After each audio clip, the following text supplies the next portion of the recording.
ક્લાસરૂમની અંદર બોલાતા ઘણા બધા સેન્ટેન્સોમાંથી મારા મત મુજબ જો કોઈ ખતરનાક સેન્ટેન્સ વિદ્યાર્થીઓ માટે હોય તો એ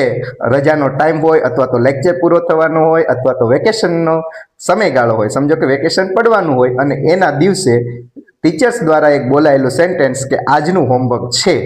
આ શબ્દ છે ને એ વિદ્યાર્થીઓ માટે ખરેખર ખૂબ જ ડિફિકલ્ટ છે અને એ સેન્ટેન્સ બોલતાની સાથે જ વિદ્યાર્થીઓની જે હેપીનેસ હોય ને રજા માટેની એ ઓટોમેટિકલી ફ્લાઇટ મોડ ઉપર જતી રહી છે. તો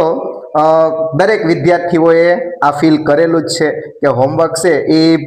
થોડું હોય તો ખૂબ જ સારું, પણ ઘણીવાર એટલું બધું હોમવર્ક આવી જતું હોય કે વિદ્યાર્થીઓ મૂંઝાઈ જતા હોય, બર્ડનમાં આવી જતા હોય અને એ લખતા એને એવા ક્વેશ્ચન થાય કે ખરેખર આ હોમવર્કની શોધ કરી કોણે.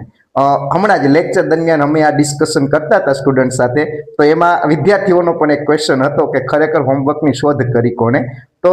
એમના આ જે મહાન વ્યક્તિ છે કે જેણે હોમવર્કની શોધ કરી, તો એ એક ઇટલીના એક ટીચર હતા અને તેમનું નામ હતું રોબર્ટો નેવિલિસ એમનું નામ છે અને તેણે ખરેખર હોમવર્કની શોધ કરી અને તેનો પર્પઝ એવો હતો કે વિદ્યાર્થીઓ છે એ ઘરે જઈ અને સેલ્ફ સ્ટડી કરે, તેની અંદર ડિસિપ્લિન આવે અને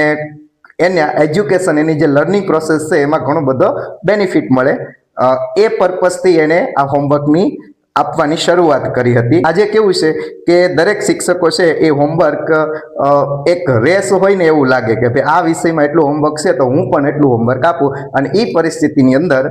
દરેક વિદ્યાર્થીઓ છે એ ફસાઈ જતા હોય છે અને એમની જે રજાઓ હોય અને એ રજાની અંદર જે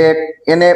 હેપી માણવાની હોય, એને જે મોજ કરવાની હોય, એ મોજ એમને સજા લાગતી હોય અને એટલે જ ઘણીવાર ક્લાસની અંદર વિદ્યાર્થીઓ કહેતા હોય કે આ વેકેશન આપવું ને એના કરતાં ભણવાનું ચાલુ રાખો, જેથી કરી અને એને લખવું ના પડે. પણ મિત્રો, થોડું હોમવર્ક હોય ને તો એ ખૂબ જ ફાયદાકારક પણ. તો તમે પણ કોમેન્ટની અંદર જણાવો કે તમારા માટે હોમવર્કને તમે શું સમજો છો,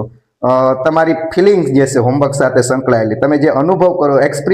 એક્સપિરિયન્સ કરો તો એ જણાવો, તો અમને પણ ખબર પડે કે વિદ્યાર્થીઓ હોમવર્ક વિશે શું વિચારે છે. તો thank you so much watching for this video, અને વિડીયોને છે એ બીજા સ્ટુડન્ટ સુધી પણ શેર કરો. Thank you.